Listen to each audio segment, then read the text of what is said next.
Bonjour à toutes, je vous retrouve aujourd'hui pour la deuxième vidéo de la série sur les archétypes féminins et aujourd'hui je vous parle de la visionnaire qui va être reliée au signe du Verseau à partir du 21 janvier et qui va être la partie de toi qui visualise. Alors pour illustrer la visionnaire, je vais te citer les paroles d'une chanson de Vanessa Paradis qui pour moi représente bien ça. Parfois, on regarde les choses telles qu'elles sont en se demandant pourquoi.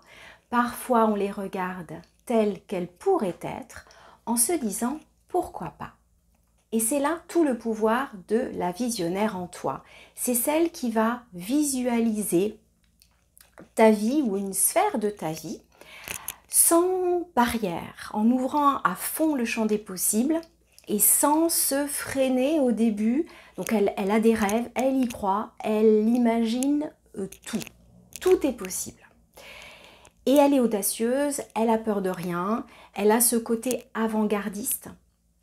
Et elle voit les choses, elle voit les besoins qui se profilent avant les autres.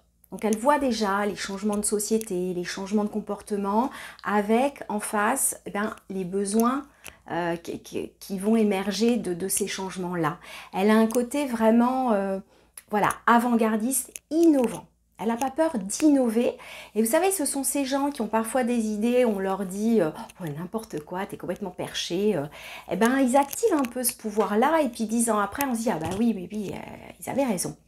Vous voyez, c'est vraiment quelqu'un qui sait mettre de côté provisoirement les freins, les pièges de ton mental qui te disent non, t'es pas assez, machin.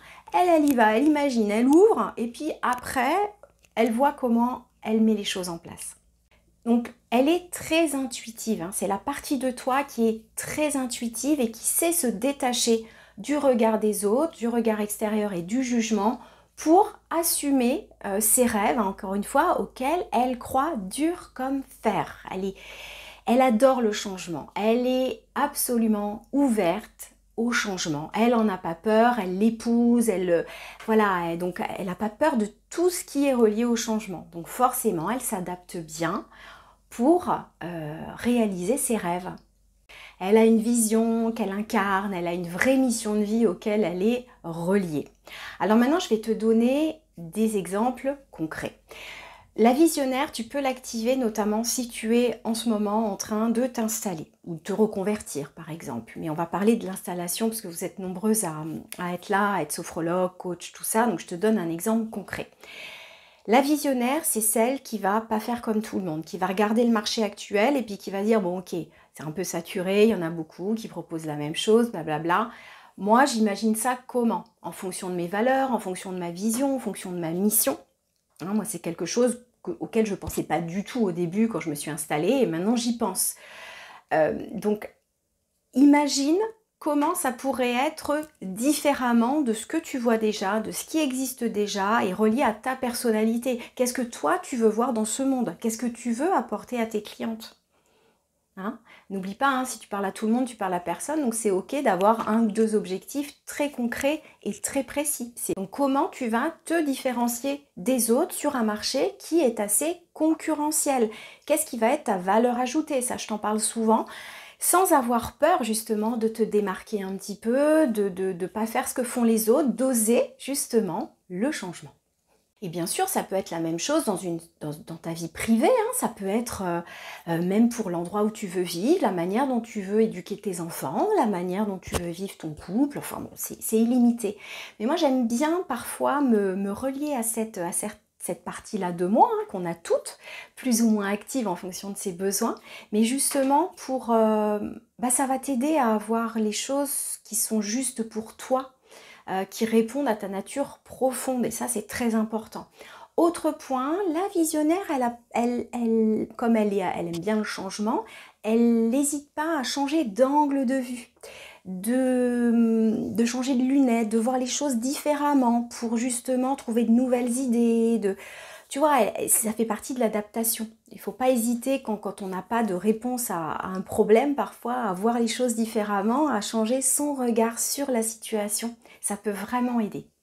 L'outil de développement personnel qui est relié à la visionnaire, ça va être le pendule. Donc si tu es sensible à cet outil-là, moi je l'utilise parfois, je t'invite vraiment, si tu es là-dedans, voilà, à le développer, à apprendre comment on fait, à t'entraîner, parce que ça peut aider quand tu es dans ce truc de développer une sphère de ta vie d'une nouvelle manière. Voilà. Alors dis-moi si cet archétype te parle, si tu te sens naturellement relié ou si c'est quelque chose que tu aimerais bien développer. Encore une fois, tout se développe. Hein. C'est comme si on avait des petits tiroirs à l'intérieur de nous et qu'à terme, on va être à même d'ouvrir et de réveiller, de développer à chaque fois qu'on en aura besoin dans une grande transition de vie. Alors maintenant, on va passer au tirage de cartes. Alors j'ai utilisé la voix des artisans, l'oracle, des voix des artisans de la lumière de Rebecca Campbell que j'aime beaucoup, qui est très jolie. Et il n'y a pas de hasard, j'ai tiré « Faites confiance à votre chemin ». Si vous saviez que vous seriez soutenu, que feriez-vous? C'est la carte idéale pour la visionnaire, puisque la visionnaire a cette confiance intérieure, cette puissance intérieure qui l'aide à se sentir soutenue par ses guides, par voilà, ce que vous y mettez, l'univers, ce que vous mettez derrière ça, la vie. Mais en tout cas, moi ça me parle beaucoup cette carte, parce que souvent on n'ose pas aller au bout de ses rêves, parce que on a peur, ou on a des croyances limitantes, on se dit qu'on ne mérite pas, qu'on n'est pas assez, que ça n'arrive qu'aux autres, que ça ne nous arrivera pas à nous. Et ça, c'est un gros travail à faire dans sa vie de manière générale, de travailler ces croyances limitantes pour les transformer en croyances aidantes. C'est pas confortable, mais c'est super important. Et pour justement ouvrir les champs des possibles et pour mettre en place les actions, parce que rien n'arrive par hasard, il n'y a pas de résultat sans action, il n'y a pas que l'énergie. Donc mettre en place les bonnes actions et oser écouter son intuition, oser écouter les idées qui te viennent mais que tu mets sous le tapis parce que ton mental te joue des tours, parce qu'il n'aime pas le changement, ton mental. Donc vraiment, je te le redis, fais confiance à ton chemin. Si tu savais que tu étais soutenu, que ferais-tu? Voilà. Je vais m'arrêter là pour l'archétype de la visionnaire. Moi, j'aime beaucoup cette approche. J'espère que ça te plaît. Et je vous dis à bientôt pour le troisième archétype.